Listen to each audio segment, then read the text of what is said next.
जब दुनिया के मिडिल ईस्ट की बात होती है तो सऊदी अरब और यूनाइटेड अरब एमिरेट्स जैसे देशों का नाम फ्रंट पेज पे आता है क्योंकि ये काफी ज्यादा अमीर है। लेकिन हम जिस देश की बात कर रहे हैं वो इतना अमीर तो नहीं है, लेकिन वो कुछ ऐसा करने वाला है कि वो भी इन देशों की लिस्ट में आ ही जाएगा। वैसे तो पर्शियन गल्फ में स्थित इस देश के पास ऑयल गैस के भंडार हैं, पर ये अपने पड़ोसियों से पीछे क्यों है? इस देश से जुड़े कई ऐसे सवाल हैं जिसके बारे में आज की इस वीडियो में हम आपको बताने वाले हैं, तो जानने के लिए बने रहिएगा वीडियो के एंड तक। हम जिस देश की बात कर रहे हैं वो मिडिल ईस्ट में है और ये एक छोटा सा देश है जिसे बहरीन कहते हैं। दुनिया की नजरों में आने वाला ये देश अपने पड़ोसियों से कम अमीर है, जबकि इसके पास भी उनके जैसे ही नेचुरल रिसोर्सेज हैं। आगे बढ़ने से पहले एक नजर बहरीन के इतिहास पर भी डाल लेते हैं। साल 1820 में जब इस देश पर अल खलीफा ट्राइब यानी जनजाति के लोग शासन कर रहे थे तो ये देश इंग्लैंड का गुलाम था। इसी दौरान उनके बीच एक एग्रीमेंट होता है जिसके अनुसार इस देश के दुनिया से रिलेशंस इंग्लैंड की मर्जी से होंगे और वो बहरीन की सुरक्षा करेंगे। कई दशक पहले ट्राइब्स का ये देश कुछ समय में ही ट्रेडिंग हब बन गया क्योंकि ये देश पर्शियन गल्फ में है और यहाँ से ज्यादातर देशों के जहाज गुजरते हैं। ये जानकर आपको हैरानी हो जाएगी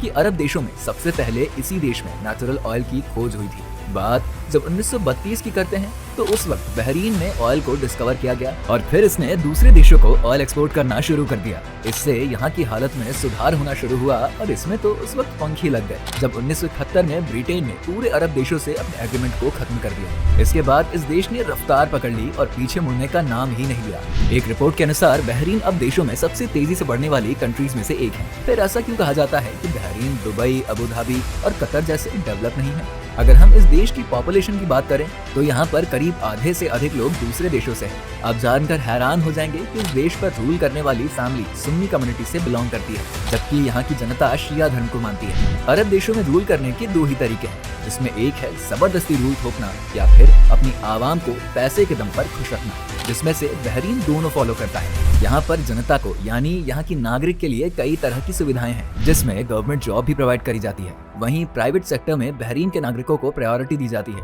इसके अलावा अगर इस देश के रूलर के खिलाफ प्रोटेस्ट किया जाता है तो उसे कैद कर दिया जाता है। ये सजा ऐसी होती है कि लोग प्रोटेस्ट करना भूल ही जाते हैं क्योंकि यहाँ के रूलर उनसे इस देश की नेशनैलिटी के साथ घर, पासपोर्ट तक छीन लेती है। यहाँ की गवर्नमेंट इन लोगों को कई तरह की सब्सिडीज भी देती है और इसी कारण से इस देश की रेवेन्यू पर असर होता है। आपकी जानकारी के लिए बता दें कि बहरीन को सबसे ज्यादा कमाई ऑयल से होती है, जो इस देश की कमाई का 75% है और इसका ज्यादातर पैसा इस देश की जनता पर ही लग जाता है। यहाँ की ग्रोथ में दूसरे देशों के लोगों का एक बड़ा हिस्सा होता है, जिसमें इंडिया, पाकिस्तान, ईरान और ब्रिटिश होते हैं। एक वक्त कुछ सालों में ऐसा आने वाला है जब इस देश का ऑयल रिजर्व खत्म हो जाएगा और अगर इस देश ने अपने पैसे को रिजर्व रखने के लिए जनता पर टैक्स लगाया तो पहले से धधक रही शिया मुस्लिम जनता आग की तरह फट जाएगी। लेकिन ऐसा भी कहा जाता है कि नेचर ने इस देश को इसका सोल्यूशन भी दिया है और ये सोल्यूशन इस देश में 2018 में खोजा गया समुद्र के नीचे का ऑयल है कि ये देश आगे के 4 दशकों तक ऑयल को एक्सपोर्ट कर सकता है। वीडियो अच्छी लगी हो तो हमारे चैनल फैक्ट पॉइंट हिंदी को सब्सक्राइब करें।